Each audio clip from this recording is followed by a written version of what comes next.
In a world woven with magic and mischief, our story begins with Pip, an elf whose clumsiness was the stuff of legend. If there was a misplaced root, Pip would find it. If there was a low-hanging branch, it was Pip's forward it would meet. One day, while tumbling through the whispering woods, he stumbled upon something truly extraordinary, a colossal golden egg gleaming under the dappled sunlight. He stared wide-eyed as a crack appeared, then another, until the shell shattered, revealing not a fearsome beast, but a tiny duck. And this was no ordinary duck. It sported a perfectly polished monocle, peering at Pip with an air of scholarly curiosity. Pip, ever the gentle soul despite his left feet, decided to take the peculiar duckling under his wing. He named him Professor Quackers, a fitting title for such a distinguished-looking fowl. Their days were filled with simple joys.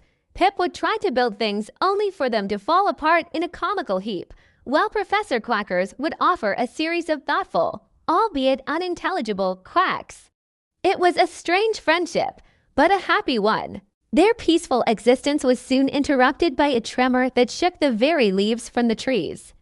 Out of the sky descended a magnificent creature, its scales shimmering like 1,000 suns. It was a golden dragon, but as it landed, its grace faltered. It tripped over its own tail, sending a shower of golden dust into the air, and landed with an awkward thud. The dragon, whose name was Oryx, looked up, its huge, molten gold eyes filled with embarrassment.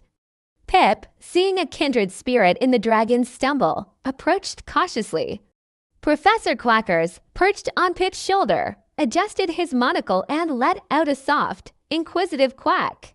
Oryx, expecting fear, was surprised by their gentle curiosity. The dragon confessed to Pip that despite being a powerful creature of myth, it was terribly socially awkward. Crowds made it nervous, and small talk was a fiery nightmare. Pip understood completely. He told Oryx about his own clumsiness, how he always felt out of place among the graceful elves. A unique bond formed between the elf, the dragon, and the monocle-wearing duck. They were a trio of misfits, finding solace in each other's company. Pip would tell Oryx stories of the elven kingdom, while Oryx would share secrets of the sky. Professor Quackers served as their silent, wise confidant, offering a supportive quack whenever one of them felt down. They were a family forged not by blood, but by a shared sense of being wonderfully, perfectly different. But their newfound happiness was under threat.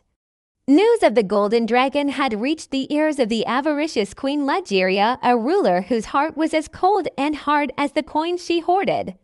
She believed the legends that said a golden dragon's eggs could produce infinite wealth. With her royal guard in tow, she marched towards Oryx's lair, intent on stealing the source of the dragon's magic, a clutch of shimmering golden eggs nestled deep within the cave. When the queen's forces arrived, they found not a cowering beast, but a determined, albeit clumsy, elf standing guard. Pip, armed with nothing but a sturdy branch and an unwavering sense of loyalty, stood before the entrance to Oryx's cave. He knew he was no match for an army, but he couldn't let anyone harm his friend. He tripped, he fumbled, he accidentally swung his branch into a beehive, creating a chaotic distraction. His clumsiness, for once, became his greatest weapon. Queen Legeria, infuriated by the bumbling elf's interference, ordered her guards to seize him. Just as they were about to close in, a massive golden shadow fell over them. Oryx had emerged, eyes blazing with a protective fire. Seeing Pip, small and fragile, willing to risk everything for her and her unborn children, stirred something deep within the dragon's heart. It wasn't just friendship she felt anymore. It was something more profound, more magical. With a roar that echoed through the mountains, Oryx drove the queen and her terrified army away. In the quiet aftermath, Oryx gently nudged Pip with her snout. The look in her golden eyes was soft and full of emotion. The clumsy elf had shown more courage than any knight, more loyalty than any king. And in that moment, Oryx knew she was in love. Pip, looking up at the magnificent dragon who saw past his flaws and valued his heart, felt the same. It was a love story for the ages, as unlikely as it was pure. Their wedding was an event unlike any other.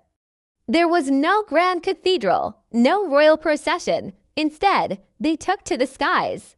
Pip sat proudly on Oryx's back as they soared above the clouds, the world spread out beneath them like a map. And who officiated this magical union? None other than Professor Quackers, who, perched on Oryx's head, let out a series of solemn, dignified quacks that somehow felt like the most beautiful vows ever spoken. They were pronounced elf and dragon, partners for life, in a ceremony witnessed only by the sun and the sky.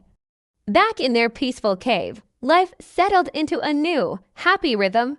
Their little family was complete. But the biggest surprise was yet to come. One morning, a tiny crack appeared in one of the golden eggs.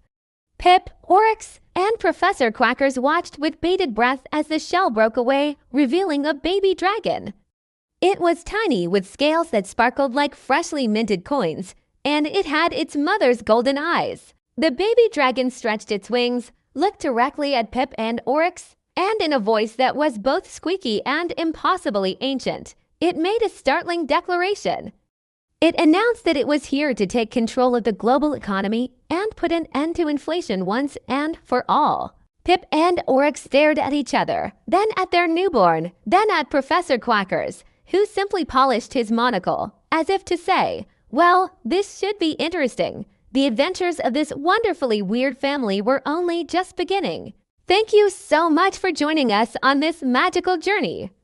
If you enjoyed the story of Pip, Oryx, and their financially savvy baby dragon, don't forget to hit that like button and subscribe for more fantastic tales. We'll see you in the next video.